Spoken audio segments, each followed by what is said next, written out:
सिंधिया जी का चमत्कारी नेतृत्व जो है मेरे लिए आशीर्वाद के रूप में आया है और मैं समझता हूं कि पूरी कांग्रेस पार्टी ने मेरा साथ दिया, लेकिन सिंधिया जी ने जिस तरीके से साथ दिया मैं उसकी सराहना करूंगा।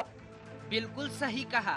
अटेर के नवनिर्वाचित विधायक हेमंत कटारे ने सिंधिया फैक्टर के कारण ही कांग्रेस जीती है। कटारे का जबरदस्त प्रचार किया था।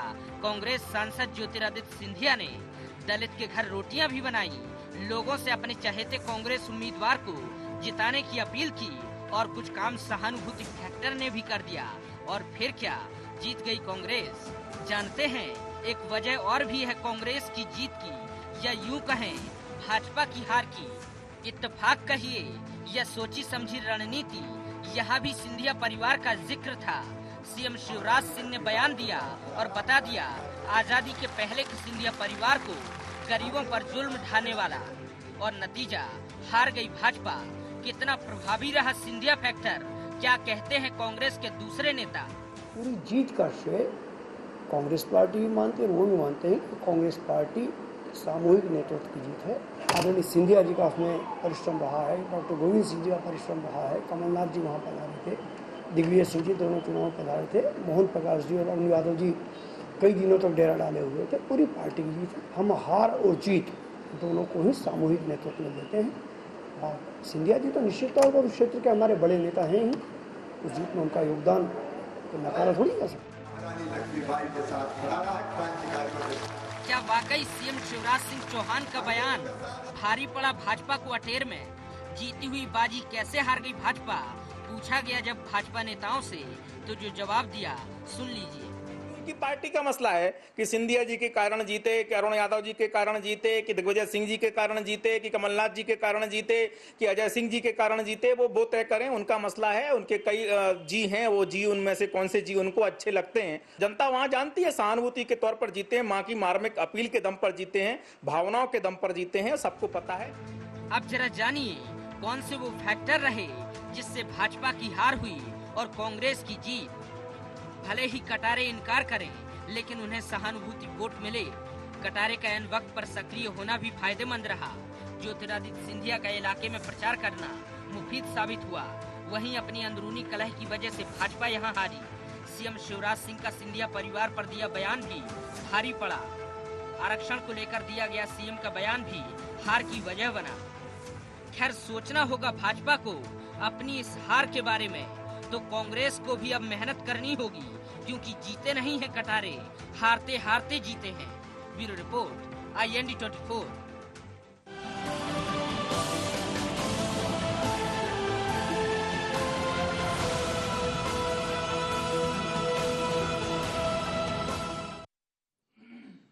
नमस्कार, IND एजेंडा देर अंधेर अटेर में आपका स्वागत है। मैं हूं आपके साथ नवीन पुरोहित। चर्चा को विस्तार दें उसके पहले IND एजेंडा के मुख्य बिंदुओं की तरफ एक निगाह डालते। वाकई क्या सिंधिया फैक्टर की वजह से जीती है कांग्रेस? अगर नहीं तो उसकी जीत के और कौन से फैक्टर रहे? क्या सिंधिया परिवार पर सीएम का बयान भाजपा को भारी पड़ा? क्या अटेर में जीत से कांग्रेस में नई ऊर्जा का संचार होगा? नमस्कार, चर्चा में आपका स्वागत है। भगवान के घर देर है अंधेर नहीं है। निश्चित रूप से ये कहावत चरितार्थ हुई कांग्रेस के मामले में। कहीं ना कहीं कांग्रेस को छोटी ही सही, बहुप्रतीक्षित ही सही, लेकिन जीत मिली। वहीं भारतीय जनता पार्टी जो विजय के रथ पर आरूढ़ थी, और जैसा कि उसके लिए ये प्रतिष्ठा का प्रश्न भी था, अगर वो भिंड के क्षेत्र में एक सेंध लगा पाती। भिंड में देखा जाए तो भिंड के एक दो जगह ऐसे हैं जहां लगातार कांग्रेस से भारतीय जनता पार्टी पराजित होती रही है, जिसमें लाहौर एक प्रमुख जगह है, अटेर भी उनमें शुमार है। तो भारतीय जनता पार्टी की हार और कांग्रेस की इस जीत को तमाम नज़रियों से देखा जाने लगा। राजनीतिक बयानबाजियों का दौर शुरू हुआ। हम भी इस जीत और हार की समीक्षा करेंगे कि इसके दूरगामी परिणाम क्या हो सकते हैं। हमारे साथ चर्चा में शामिल हैं विकास बोंद्रिया जी, भारतीय जनता पार्टी के नेता हैं। शाहबार आलम जी, कांग्रेस नेता हमारे साथ हैं। KD शर्मा साहब, वरिष्ठ पत्रकार हमारे साथ हैं। आप समस्त महानुभावों का बहुत बहुत स्वागत है। विकास जी, इस कांग्रेस की इस जीत को और अपनी इस हार को आप अपने प्रवक्ता महोदय की तरह ही देखते हैं कि ये सहानुभूति की जीत है, भावनाओं की जीत है? नवीन जी, जी। सीएम साहब ने जब अटेर के नतीजे आए, सीएम साहब ने तुरंत बाद उसके बाद एक ट्वीट किया। ट्वीट में वर्णित है, लोकतंत्र में लोकमत के इस निर्णय का हम स्वागत अभिनंदन करते हैं। बहुत अरसे से ये सही है कि हम कोई चुनाव और खास करके उपचुनाव तो हारे ही नहीं थे। भारतीय जनता पार्टी और भारतीय जनता पार्टी की सरकार लगातार अच्छा काम कर रही है। इस बल पे हमें उम्मीद थी कि हम अटेर का चुनाव भी जरूर जीतेंगे और अटेर की जनता बेहतर विकास कार्यों के लिए हमें अपने प्रतिनिधि के रूप में वहां पे चुनेगी। ठीक है, कारण रहे, आपने बताया सहानुभूति का एक कारण रहा, हमारे रजनीश जी ने भी कहा इस बात को, वो भी एक बड़ा फैक्टर था। हम समीक्षा करेंगे कि अगर हमारे प्रतिपक्ष दल का सहानुभूति पूर्वक जनता की तरफ और जनता ने उन्हें अगर सहानुभूति पूर्वक वोट दिए हैं, ये कारण रहा। स्वॉट एनालिसिस में ये एक उनकी स्ट्रेंथ निकल के आई है। फिर भी हमारी क्या वीकनेसेस रही संगठनात्मक तौर पे, हम इसका चिंतन मनन जरूर करेंगे। जी शाहबर जी, ये जो जीत है, हालांकि बहुत संघर्ष के बाद ये जीत आपको मिली है, 867 मतों से ये जीत मिली है, तो इसको प्रचंड बहुमत तो नहीं कहा जा सकता। और अगर प्रचंड होता तो फिर सत्ता पक्ष पत्ते की तरह उड़ता नजर आता। प्रचंड बहुमत बांधवगढ़ में मिला, 25,000 से ज़्यादा मतों से जीत दर्ज हुई।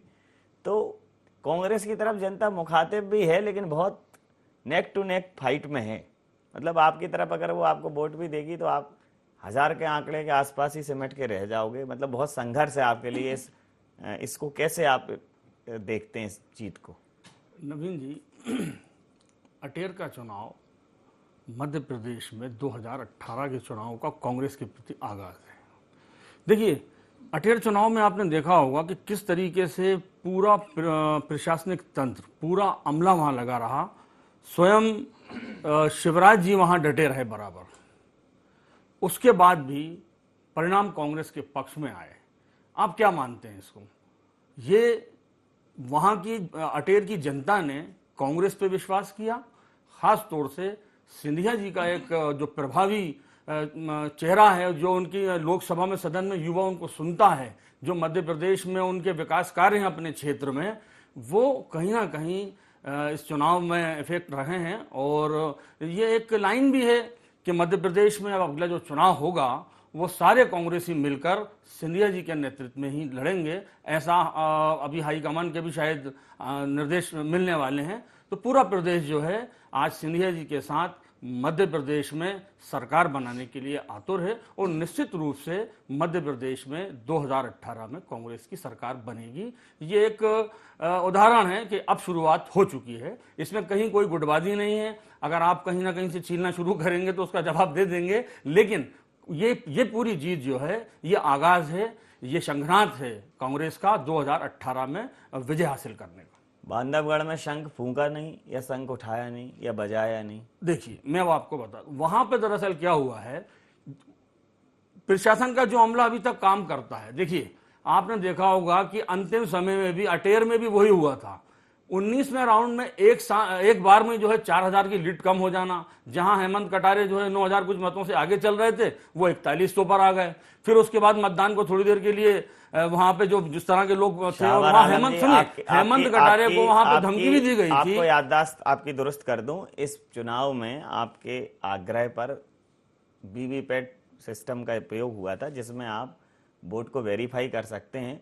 तो ये तो चूंकि ज्यादा गहमी थी, पहले आ ही गया था, ज्यादा गहमी थी, इसलिए चुनाव आयोग की मंशा पर और प्रशासनिक मशीनरी पर सवाल खड़े करना तो ये बिल्कुल क्लियर है कि आपको 867 से 868 पर वोट नहीं मिला। उससे ज्यादा फेयर काउंटिंग तो हुई नहीं। और अगर आप इसको भी कहते हैं कि आप फेयर काउंटिंग नहीं है, तो फिर बात करने का मतलब नहीं है। चलिए, आपकी बात पर 5 दिन पहले क्या हुआ था, जब चुनाव आयोग को शरीना सिंह जी के वाले मामले में पूरे देश चुनाव आयोग ने अपना काम किया, आपने शिकायत की, उन्होंने हटाया। सिंधिया जी और वहां पूरी कांग्रेस डटी रही कि बेईमानी अटेर में नहीं होने देंगे, और हमने वहां बेईमानी नहीं होने दी। इस कारण से हम वहां जीते हैं। आपकी बात पर प्रतिक्रिया ले लेता हूं। बेईमानी आपने नहीं होने दी, चुनाव आयोग वहां बहुत निष्पक्ष तरीके से, जब आप उसको चैलेंज कर सकते थे, वो तो आपकी बार तो बदपर्ची भी थी और अब मशीन में थी। 2018 में ऐसे ही चला जाएगा सर। जी जी, लेकिन बात यह है कि सब डटे थे, तब भी जीत का आंकड़ा बहुत कम है। मतलब अगर 100 आएंगे, जब मैंने अगर उस बताया हिसाब कि से 19 में राउंड में 8-9 9,000 लोगों से के प्रत्याशी खाते कांग्रेस का में था, वो 4,000 पे आ गया 4100 पे।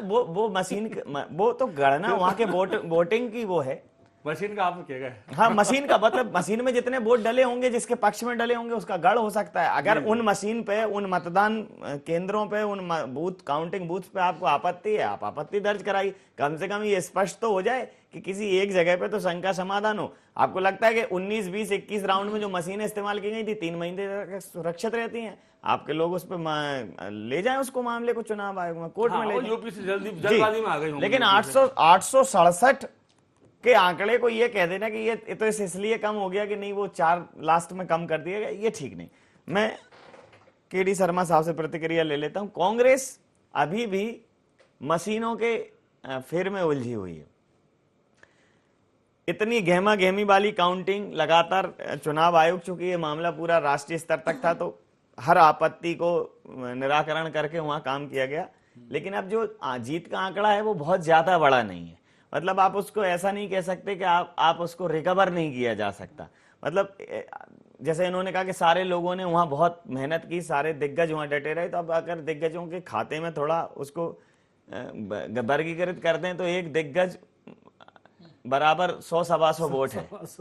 नहीं, मेरा मतलब था कि शिवराज नहीं, जी आपको उनका मतलब पूरा मंत्रिमंडल, मैं उसकी बात कर मैं रहा था। मतलब समझ लेता हूँ। हाँ। मैं मतलब आप दोनों लोगों के मतलब मैं तीसरे पक्ष से समझ लेता हूँ। तो शर्मा जी, आप इस जीत को और भारतीय जनता पार्टी की हार को भी, क्योंकि इस पहली बार जिस कैंसर से कांग्रेस जूझती है, भितरघात से, वहां वो खूब खुल के सामने था, इसमें कोई शक नहीं है। अंदर खानों से सबको पता था कि भारतीय जनता पार्टी के दिग्गजों ने वहां क्या किया है। तो ये भारतीय जनता पार्टी की इस हार को और कांग्रेस की इस जीत को आपकी प्रतिक्रिया? ये देखा जाए तो सबसे बड़ी असफलता, रणनीतिक असफलता है भाजपा की। जी, इन्होंने बहुत पहले से तैयारी करी, जिस तरह से करते हैं रणनीतिक स्तर पे, मैदानी स्तर पे बहुत ज़्यादा काम किया था। क्यों? क्योंकि इन्हें मालूम था, ये तो पहले से तय था कि भाई जहां निधन हुआ है, एक ऐसे वैसे नेता नहीं था, बहुत धुरंधर नेता थे सत्यदेव कटारे, और क्षेत्र में पकड़ वाले नेता थे। उन्होंने पिछले चुनाव में जिस तरह जीता था, 13-14 हजार वोट से बढ़त हासिल की थी, उसको इसके बावजूद इनकी प्रयास जो हैं उसको कम तो कर पाए, लेकिन सहानुभूति के साथ जो उसकी माताजी सत्यदेव कटारे की जो धर्मपत्नी भी अपने बेटे के पक्ष में उतरी, उस सहानुभूति का लाभ मिला। सिंधिया की छवि स्वाभाविक है, लेकिन बीजेपी की ये एक तो रणनीतिक असफलता कहलाई जी, और मगर कांग्रेस की जीत भाजपा के लिए बहुत बड़ा तमाचा भी कहलाएगी जी। आपके गाल पे छोटा सा ही सही, लेकिन तमाचा तो पड़ा है। और तमाचा जो है बेसिकली अगर देखा जाए अंदर खाने से तो तमंचे जैसा है। आप एक तमंचे पे खिसको हो गया बेसिकली ये। नहीं, मतलब क्या है, पीछे से जो लोग, जो पार्टी के जो मूलाधार हैं, अब क्या है, बात प्रमाणित हो तो कहनी चाहिए, लेकिन क्या है, धुआं भी वहीं उठता है जहां थोड़ी बहुत कुछ आग सुलगी हो। तो जो धुआं उठा, जो दिग्गजों ने, वो व्यक्ति जिसने बड़ा मलहरा में जाकर अपना चुनावी प्रबंधन कौशल दिखाया हो, और वो व्यक्ति अपने गढ़ में और इतनी छोटी जीत से हार जाए, क्योंकि जनता ने अगर उसे प्रचंड बहुमत से हराया होता है तो जीत का फासला बड़ा होता, बड़ी, इवन बांधवगढ़ से ज्यादा राउंड की आपकी काउंटिंग थी। तो इसमें कोई शक नहीं है कि जो मेहनत लोगों ने आपकी की है उसमें वो चाल चरित्र और चेहरा कहीं ना कहीं दो मुहा था। नहीं नवीन जी, ऐसा कुछ नहीं है। चालें शतरंज जैसी थी, घोड़े जैसे, ढाई घर चली गई। जिस रणनीतिक ढंग से चुनाव लड़ने की आदि है, जिस तरह से हम बूथ मैनेजमेंट हम करते हैं, वही सब वहां पे भी किया गया। आप कह सकते हैं कि हमने वत्ते ही मोहरे सब खड़े किए थे वहां। जी। लेकिन अब ठीक है, कहीं चूक हुई होगी, हम हारे हैं। मैंने कहा ना, स्वॉट एनालिसिस करना चाहिए। अगले की स्ट्रेंथ वीकनेस क्या थी, हमने स्ट्रेंथ पाई, क्या थी, सहानुभूति थी। माताजी ने बहुत अच्छा, मतलब आमतौर पे इतना अच्छा किसी उम्मीदवार की माताजी रण क्षेत्र में उतरी हो, इतना प्रचार किया हो, ऐसा दिखता नहीं है। कटारे जी की, स्वर्गीय कटारे जी की पत्नी ने बहुत अच्छा इस मामले में रोल प्ले किया, शायद ये उनकी स्ट्रेंथ बन गई। हमारी भी कुछ वीकनेस रही होंगी जो हम उस वक्त पढ़ नहीं पाए, दृष्टिगत नहीं रख पाए, उनको हम एनालिसिस करेंगे, उनको पता करेंगे ताकि हमसे रिपीटेशन ना हो। लेकिन हम चुनाव जीतने के लिए लड़ रहे थे, पूर्ण तरीके से लड़े, सभी लोग लड़े, सभी बूथों पे अच्छा प्रयास किया गया। कुछ बूथों पे आपने कहा ना, कुछ राउंडों में हमें बहुत घाटे में रहे, तो उन क्षेत्रों पे हम पकड़ बनाने का पूरा विषय हमें प्रयास करना पड़ेगा। जहां तक और कोई वजह रही हो, ऐसा कुछ मुझे नहीं लगता है। अभी तो हाल फिलहाल नहीं है, हमारी जिला स्तर पे भी समीक्षा बैठकें होंगी, प्रदेश स्तर पे भी इसे परखा जाएगा। जी, तो आप कह रहे थे शाहबार जी, अब थोड़ा बता दीजिए डिटेल में कि इससे हम क्या तस्वीर बना लें, क्या मान लें कि अब इससे क्या होने वाला है। देखिए, होने वाला क्या है, जीत तो गए हैं। जी जी, नहीं थोड़ा ये तो स्पष्ट हो गया था। शिवराज जी ने जब सिंधिया परिवार पर टिप्पणी की थी तो ये साबित हो गया था कि फाइट तो सिंधिया जी से है जी। और उन्होंने पूरी ताकत लगा दी, हर तरह के हथकंडे अपनाए, मैं- पूरे प्रशासन को लगा दिया। उसके बाद भी कांग्रेस का प्रत्याशी वहां जीत के आया है। तो ये एक तरीके से न केवल भारतीय जनता पार्टी की हार, बल्कि वो शिवराज जी की व्यक्तिगत टिप्पणी की भी हार है जो उन्होंने सिंधिया परिवार पर कटाक्ष किया था। लेकिन उस व्यक्तिगत टिप्पणी के विरोध में जो सुर उठे, जी, जो मत आए, जो अभिमत आए, उनका आंकड़ा बहुत कम है। आप आंकड़े पर जा रहे हैं सर। आंकड़ेबाजी तो हो ही रही है। आज मध्य प्रदेश में हो क्या रहा है, आज देश में हो क्या रहा है, ईवीएम के माध्यम से आंकड़ेबाजी तो हो रही थी जी। और अब तो मैं ये चाहता हूं IND 24 के माध्यम से कि अगले चुनाव बैलेट पेपर पे कराए जाएं। क्यों नहीं कराना चाहते? जब अमेरिका में बैलेट पेपर पे चुनाव होता है, जब अन्य देशों में बैलेट पेपर पे चुनाव है, नवीन जी, सक्षम मंच नहीं है। आप ये एक अपील है, मेरी अपील है। अपील ऐसी, यही तो समस्या, आप अपील ऐसे कर लेते हैं तो बस 867 आते हैं। अपील तो प्रचंड चाहिए। देखिए, नहीं तो कैप्टन साहब ने आपके जो कहा, आप अपने अमरिंदर सिंह जो आपके मुख्यमंत्री हैं, पंजाब के कांग्रेस के दिग्गज नेता हैं, उन्होंने कहा कोई ईवीएम नहीं, मुझे जनता ने समर्थन दिया। ये अभी मध्य प्रदेश में देखिए, आप इस ईवीएम प्रणाली को वेरीफाई करने का और कोई सुझाव हो दीजिए, जाइए चुनाव आयोग के समक्ष। लेकिन बैलेट पेपर पे सील ठीक जगह लगी कि नहीं, बैलेट पेपर की काउंटिंग, इसके साथ तो छेड़छाड़ होती थी, वहां तो लुटाई हो जाती थी। तो इन सब की कौन गारंटी लेगा? तो आप चाहते हैं कि ईवीएम से ही नहीं, चुनाव हो? ईवीएम से क्यों? वो लगाया ना, वीवीपैट मांगी थी, वीवीपैट लगा दिया। अब आप क्या चाहते हैं? मतलब आप चाहते क्या हैं कि 867 वोट से आप जीत गए, प्रक्रिया हुई सारी, आप वीवीएम, तो आप इसको जनव्यापी आंदोलन बनाइए। उसके बाद अभी तक ऐसा कोई आंदोलन आया नहीं सामने। नहीं, कांग्रेस, मेरा कहना यह है कि क्या आप 867 के आंकड़े को सिर्फ इसलिए 867 के जो बहुत कम आंकड़ा है उसको इससे जस्टिफाई करना चाहते हैं कि अगर ये नहीं होता और बैलेट पेपर होते तो 88,667 होता? देखिए, अब चुनाव पर उंगली उठाना, चुनाव आयोग पर, तो अब तो मेरे लिए शायद गुस्ताखी होगी। लेकिन मेरा ये निवेदन है, मेरा एक सुझाव है कि चुनाव अगर बैलेट पेपर से होंगे तो अच्छे निष्पक्ष चुनाव होंगे और चुनाव आयोग को भी इस पर जो है विचार करना चाहिए। और अन्य राजनीतिक दल तो कर ही रहे हैं, भाजपा को छोड़कर, बीजेपी को भी इसमें समर्थन करना चाहिए कि वे बैलेट पेपर से चुनाव कराएं ताकि निष्पक्षता जो है जाहिर हो और किसी तरह के उन पर आरोप नहीं लगे। लेकिन ये जो हार जीत का आपने बताया है, ये 887 को आप ऐसा मान के चलें कि ये 1857 में जो एक शुरुआत हुई थी, ये 887 से मध्य प्रदेश की शुरुआत होगी और कांग्रेस मध्य प्रदेश में पुनः वापस आएगी स्पष्ट बहुमत से 2018 में। चल वैसा मान लेते हैं, सिंहासन हिल उठे, राजवंशों ने भ्रकुटी तानी थी और 1857 की इनको याद है, वही याद शिवराज जी को आ गई होगी। तो उन्होंने भी सुभद्रा कुमारी, जवाब उन्होंने प्रधानमंत्री आपको भी 1857 आपके जहन में, तो उनके में भी आ गया होगा। और उन्होंने भी, सुभद्रा कुमारी बहुत बड़ी कवियत्री है हमारे देश की, तो उन्होंने जो लिखा था कि उन्होंने पढ़ दिया।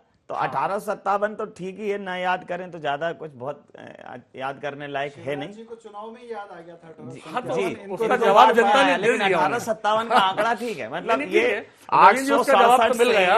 867 से ये 1857 पे जा पाए हैं, उसमें भी कोई प्रचंड वाली बात नहीं है। मतलब ये तो खैर, लेकिन सर मैं आपसे जानना चाहूंगा कि चूंकि ये मुकाबला जिस प्रकार से भारतीय जनता पार्टी का, ये किसी से छुपा नहीं है कि भारतीय जनता पार्टी के प्रत्याशी को जो समर्थन उनके नेताओं से मिलना चाहिए था, जिस प्रकार का सांगठनिक दक्षता के साथ जो एक सपोर्ट मिलता है, वो नहीं मिला।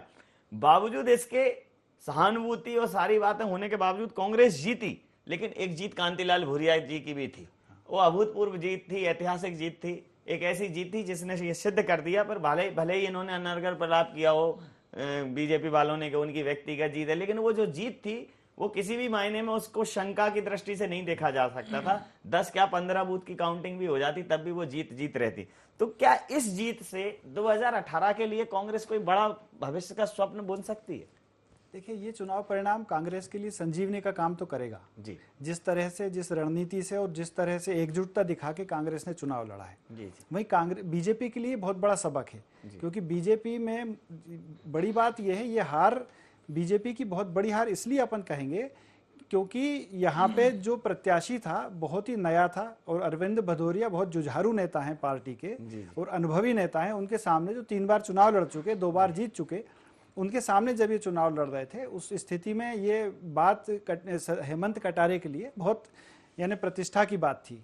सहानुभूति का लाभ मिला, ये सही है। इसके बावजूद यानी जिस तरह से भारतीय जनता पार्टी ने वहाँ अपनी रणनीति जमाई थी, उसमें जीत के निकलना हेमंत कटारे के लिए बहुत बड़ी बात है। इसलिए मैं इस 857 के आंकड़े को ज्यादा बड़ा मानता हूँ जी, उस हार जीत को। जी। तो निश्चित रूप से जब चारों तरफ कुआसा हो, घना अंधकार हो, जहां आप ये कह चुके हो कि हम तो कांग्रेस मुक्त कर देंगे भारत को, वहां जब भी एक अंकुरण होता है, चाहे वो लोकसभा चुनाव में रतलाम झाबुआ वाला मामला हो या फिर उपचुनावों में ये अटेर बावला मामला हो, वो अंकुरण बार बार ये कहता है कि इस प्रदेश की जो भूमि है उसमें कांग्रेस के लिए भी उर्वरा शक्ति भरपूर है, बशर्ते कांग्रेस अपने मेहनत के बीच बोए। क्यों नहीं नवीन जी, देखिए अब कांग्रेस तो बहुत पुरानी पार्टी है। कांग्रेस तो के मतलब गढ़ आप बने ये रहे। मानते हैं कि अगर ढंग से बीज बो दिए गए तो ये नहीं, आप मतलब प्रदेश के खेत से आपकी फसलें जो है कट जाएंगी? मैं जो बात कह रहा हूं कि कांग्रेस के कुछ गढ़ बने हुए हैं। हमने बहुत सारे गढ़ उनके मतलब उनका जो जनाधार वाले प्रबल जनाधार वाले क्षेत्र थे उनको अपने साथ मिलाया है, वहां के लोगों को अपनी विचारधारा से, विकास के कार्यों से जोड़ा है। ठीक है, कुछ जगह हम एक आध बार सफल हुए हैं, एक आध बार असफल हो गए। हम प्रयास करेंगे कि वापस अटेर 2018 में हमारे पास आएगा। इस बार हमारी साथ कुछ वीकनेस रही होगी और इनकी स्ट्रेंथ रही, मैंने जैसा बोला। और अब देखिए चुनाव आयोग की चर्चा चलती रही, चुनाव के नतीजे आ चुके, मैं बहुत चर्चा उस पर नहीं करना चाह रहा था। फिर भी मैं कहता हूं कांग्रेस ने इस चुनाव में बहुत शोर मचाया, चुनाव आयोग के खिलाफ बहुत शोर मचाया। चुनाव आयोग ने उसे नजर में लेते हुए बहुत डिफेंसिव प्ले किया। चलिए, बहुत सारे अधिकारी बदले और ऐसे वक्त पे बदले कि वहां का लॉ एंड ऑर्डर मिसमैनेज हो गया। और चूंकि राजनीतिक रूप से वहां पे इनके गढ़ जैसी स्थिति थी, पुराने जीतते चले आए थे कांग्रेस वाले, तो उन्होंने उस मिसमैनेज लॉ एंड ऑर्डर का भरपूर उस मतदान दिन में फायदा भी उठाया। हो सकता है हमें इससे खामियाजा भुगतना पड़ा। देखिए क्योंकि सरकार के रहते भी लॉ एंड ऑर्डर हमारे हाथ में नहीं था उस दिन वहां पे संभालना और कुछ कर सकना। जी। तो इस जब गड़बड़ाहट हुई तो उसमें वोटर कम जा पाए पोलिंग बूथ तक, कुछ हमें हानि हुई। फिर भी माननीय शिवराज जी ने जैसा कहा, हम हार को स्वीकार करते हैं और फिर से हमारे अध्यक्ष जी ने भी कहा कि हम हार को स्वीकार करते हैं और फिर से 2018 में आपकी प्रतिक्रिया शाहबाज कोई जी? दिक्कत नहीं। अब विकास जी ने कहा चुनाव आयोग की कांग्रेस ने शिकायत की। चुनाव आयोग की शिकायत नहीं कर रहे थे, शिकायत हो रही थी जो मध्य प्रदेश के प्रशासनिक अधिकारी थे, जो 3 DIO को हटाया गया था, उनकी शिकायत थी। जो दुरुपयोग कर रहे थे हमारी सत्ता का, उनकी शिकायत की गई थी। जो भी शिकायत जमीनी स्तर से आ रही थी और वो प्रमाणित हुई, तभी जाकर के वहां से अधिकारियों को हटाया गया था। और यदि इस तरह का निर्णय नहीं लिया जाता तो निश्चित रूप से वही होता जो अभी तक भारतीय जनता पार्टी अपनी जीत दर्ज कराती आई है, उसी प्रकार की ये जीत दर्ज करा लेते हैं। इस बार तो चुनाव आयोग की जितनी प्रशंसा करें उतनी कम है। पारदर्शिता के पैमाने की पराकाष्ठा तक जाकर उन्होंने काम किया। पहली बार ऐसा हुआ कि काउंटिंग के लिए ऑब्जर्वर, वो भी दूसरे कैडर का। बिल्कुल नहीं, इसलिए आप अगर ऐसा करेंगे ना सावर जी, तो फिर क्या है कि आलम बदल जाएगा। इन्होंने कहा कि चुनाव आयोग की बार चुनाव आयोग की चलिए गड़बड़ बात समय सीमा के चलते मैं अंतिम प्रतिक्रिया ले लूंगा। अंतिम प्रतिक्रिया कि इस पूरे मामले में चुनाव आयोग ने भी पारदर्शिता और जिसने भी ईवीएम को लेकर सर सवाल उठे या चुनाव की प्रणाली को लेकर सवाल उठे, तो जो वीवीपैट है, जो voter verified paper audit trail, मतलब अगर आप कोई शक और शोभा जाहिर करते हैं तो फला मतपेटी में कितने काउंटिंग में आ रहे हैं, इलेक्ट्रॉनिकली कितने शो हो रहे हैं और वो कितने उसमें निकले हैं प्रिंट, वो क्रॉस वेरीफाई किया जा सकता है। तो संभावना नील थी, सीसीटीवी था, लाइव वेबकास्ट भी हो रहा था, काउंटिंग के लिए ऑब्जर्वर आए थे।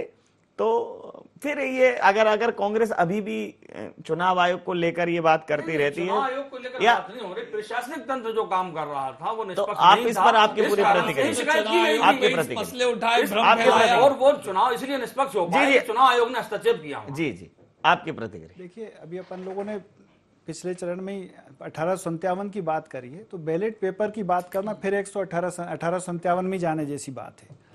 बैलेट पेपर में जो जिन लोगों ने चुनाव देखे हैं पहले इतने वर्षों तक, वो सब जानते हैं कि जो सील लगाने में जरा सी गफलत होने में वोट चला जाता था। जी, 2 हिस्सों में अगर सील लग जाती थी तो यानी इतने मतपत्र बेकार जाते थे, मत लोगों के बेकार जाते थे, वोट प्रतिशत घट जाता था उससे कई बार। केडी शर्मा जी, आप बहुत अच्छी बात कर रहे हैं। अगर नहीं, अटेर की जो ऐसे- गिनती ऐसी होती है तो स्थिति 4 में दिन 6 दिन तक जबकि- चलती रहती है। अगर अब बैलेट वो अमेरिका पेपर पे की मत होती जाओ, अमेरिका पे नहीं, सिर्फ अमेरिका की बात नहीं कर रहा। मैं ये अमेरिका की कह रहा हूं, जनसंख्या पे जाओ, जिस जितने तरह से अपने यहाँ वोट बैलेट डालते होंगे पेपर 4 पे- अमेरिका बन जाएंगे। मैं आपको जिस तरह बता से दूं, अभी बैलेट पेपर पारदर्शिता जब- आई है चुनाव में, तो इसको चलिए। अपन को मानना मैं चाहिए। अंतिम सर अंतिम ले लेने दो, प्रतिक्रिया हो गया। मेरा ये जी कहना जी था जी, कि आपका बैलेट पेपर पे जो आप कह लीजिएगा, चुनाव आयोग को कहिए, हमें कहने मैं का इनकी मतलब बात का जवाब दे नहीं, रहा हूं। आप इनकी बात का जब जवाब मत स्याही दीजिए, जो इनकी बात डबल सुन लग जाती लीजिए, थी, उसका इनकी कारण बात ये का होता था जवाब। कि स्याही में पानी डाल दिया जाता था। जी जी। बेईमानी जब उस समय होती थी तो वो अरे बैलेट तो पेपर एक जब काम बोलते थे करिए, फिर तो दोनों सुनिए, तरफ सील लग अरे जाती थी। फिर 1857 के पहले नहीं, राजशाही करवा मेरा- दीजिए। मेरा ये कहना है कि मामला बैलेट खत्म पेपर हो पे ही जाए। चुनाव हो। जी, चुनाव ही बंद करवा देते हैं आपने। चुनाव बैलेट पेपर जो में होना कि भी अब हमें बंद करना पड़ेगा समय सीमा के चलते।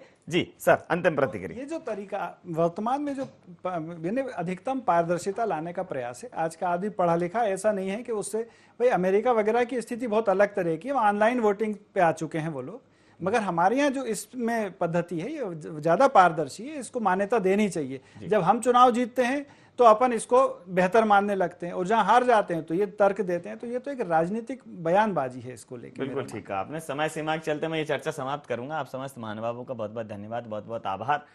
तो मध्य प्रदेश के उपचुनावों ने कहीं ना कहीं एक नई इबारत को जन्म दिया है कि मध्य प्रदेश में एक छोटा सा ही अंकुरण सही, लेकिन कांग्रेस पनपी है।